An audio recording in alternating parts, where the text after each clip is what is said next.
والوجه في ذلك قلنا إن الواجبات الخيرية هذا أيضا ذات مصلحة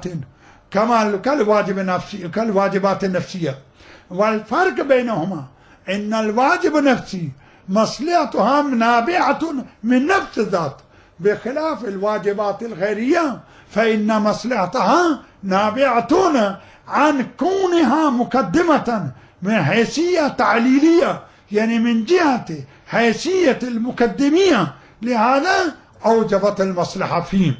وهذا موجود في كثير من الموارد، أنه لا يكون شيء في نفسه ذا مصلحة، وإنما يكون ذا مصلحة لأجل ارتباطه بالغير. على عتبة خشب والحديد في باب الحسين سلام الله عليه، باب أمير المؤمنين، خشب بما هو خشب ليس فيه أي مصلحة، أي عظمة، أي جهة تستحق التقبيل والإهام وحرمة التنجيس وإلى غير ذلك، وإنما جاءت هذه الأمور هذا من جهة كونها مرتبطة بقبر الأمير قبر الحسين وكذلك. ولو أمثلة كثيرة.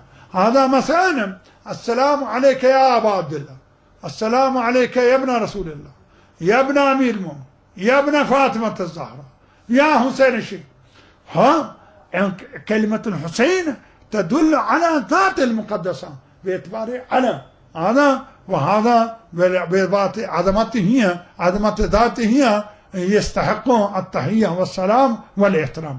كذلك كسب الحسين عظمة لكونه ابن رسول الله، ولكونه ابن أمير المؤمنين، ولكونه ابن الزهراء، ولكونه والد لعبد الله الرضيع. فهذه العناوين كلها أوجبت له عظمة، فعظمة سيد الشهداء هناك عظمة ذاتية، وهناك عظمة جاءت من جهة انتمائه أو من جهة كونه مكنن بابن فلان وبأبي فلان. وهذه الخطوات إلى كربلاء تكون لأجل زيارة الحسين، زيارة مخصوصة مثل 40 أو غير 40، أو زيارة عامة مطلقة، وقد تكون لا لأجل غاية أخرى، يريد يشوف صديقه هذا بلي أو كذا مثلا. وواحد راح لكربلاء هذا تشترك قديما جدا، هذا أمه دزته ويشتري لي حذاء من كربلاء، وراح اشتريها. قال زرت الحسين؟ قال لا. زرت أبا الفضل؟ قال لا. قال ليش؟ كنت رايح لشراء الحذاء ما جاء شراء الحذاء مقدمة، فذهاب إلى كربلاء شراء الحذاء لأمه. هذا ما في من خطأ خطوة فله 1000 حجة 1000 عمرة، هيميز على هذه الخطوات. فإذا إذا كانت خطوات لقصد تشرف بزيارة بالسلام على سيد الشهداء سلام الله عليه، فنفس هذه خطوة هذا تكون ذا مصلحة وعظمة وشرف إذا انتمت إلى زيارة الحسين. وإذا لم تنتمي إليه صدام العين أرسل جيشه لقتل زوار الحسين.